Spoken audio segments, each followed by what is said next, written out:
They sent the cowboy a shy bride, but her first night's secret shattered him until dawn.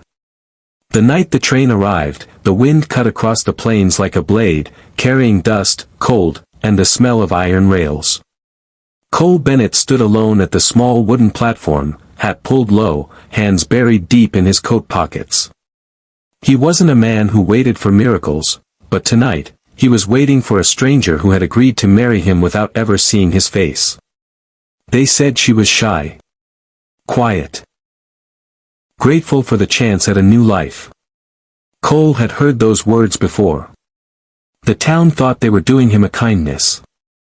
A widowed cowboy in his late 30s, ranch worn thin by drought and grief, living alone since his wife and unborn child were taken by a sudden winter fever years ago. Folks whispered he was too lonely, too broken, too silent. So they arranged for a bride through a distant church network, someone who needed a home as much as he needed company. When the train hissed to a stop, only one woman stepped down.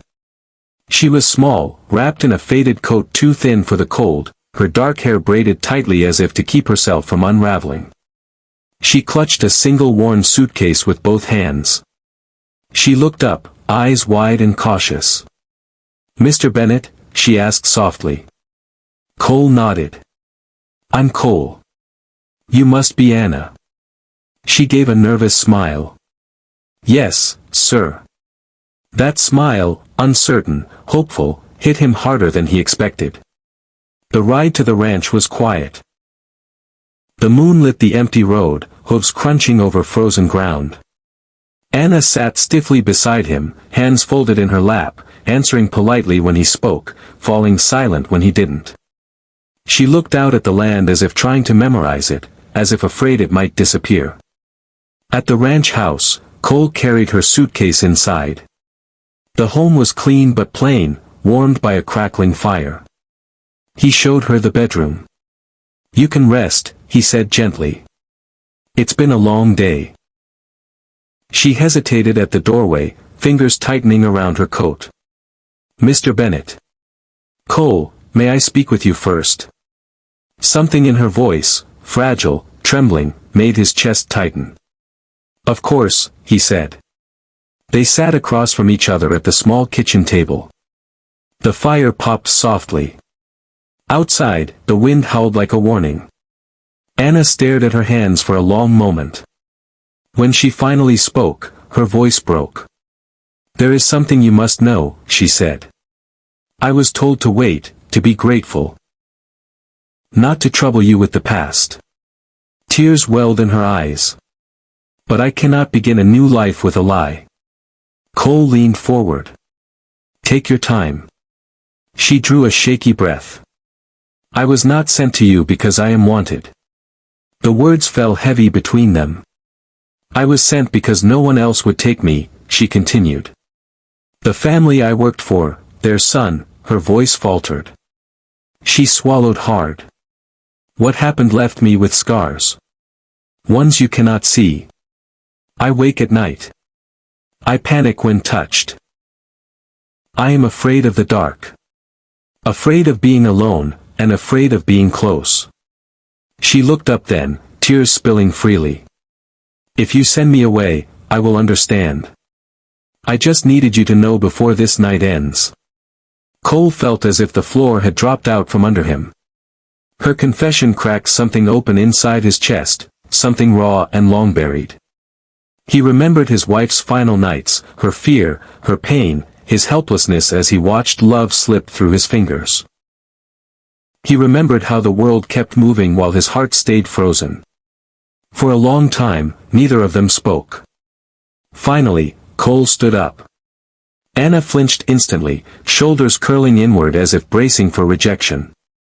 But Cole didn't walk toward her. He turned and grabbed a blanket from the shelf, placing it gently over her shoulders instead. "You don't owe me anything," he said quietly. "Not comfort. Not explanations. Not fear." She looked up, confused. "This marriage wasn't meant to trap you," he continued. "It was meant to give us both a chance at something kinder than what we've known." His voice softened. Tonight, you sleep in that bedroom. I'll sleep on the couch. The door stays open or closed, your choice. Anna's breath hitched. You're not angry. No, he said honestly. I'm grateful you trusted me enough to tell me. Something shifted in her eyes then, surprise, relief, and a fragile spark of hope. The night stretched long and quiet. Cole lay awake on the couch, staring at the ceiling as memories rose and fell like ghosts. He realized something profound in the darkness. Love wasn't about possession or expectation. It was about patience. Safety. Choosing compassion when it was hardest.